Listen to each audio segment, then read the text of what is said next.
Ionization energy. Ionization energy is the amount of energy required to remove the highest energy electron from an isolated neutral atom in its gaseous state.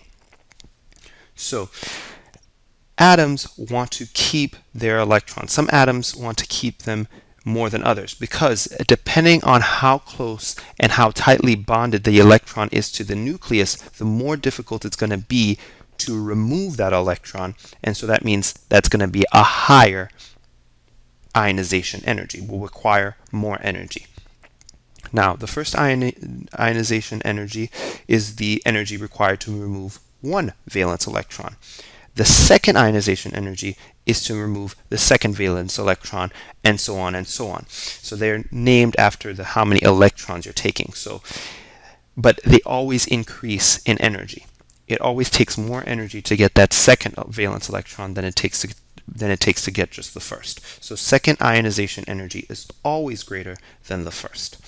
And it's important to remember, like we said, that when the electron is bonded very closely, so when the atomic radius is very small, this has a high ionization energy.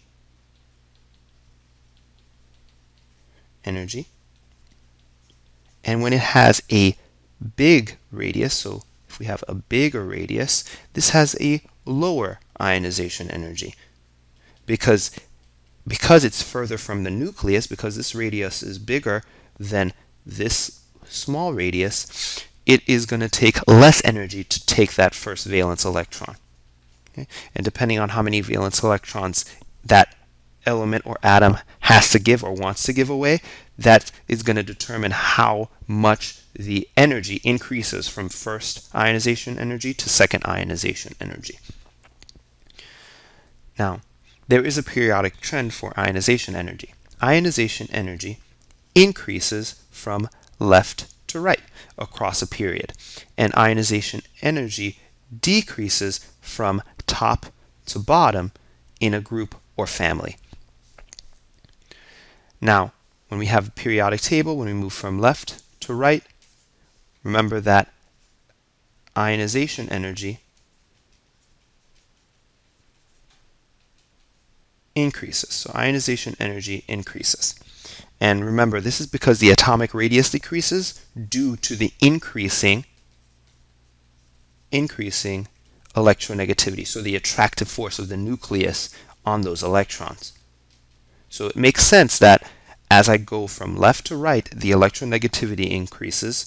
So that means the atomic radius is getting smaller. So atomic radius gets smaller.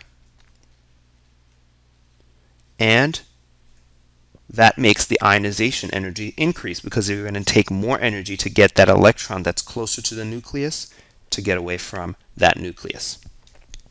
Now, when we go down the group in the periodic table, ionization energy does the opposite. It decreases. It decreases because we know that electronegativity goes down as we go down the periodic table.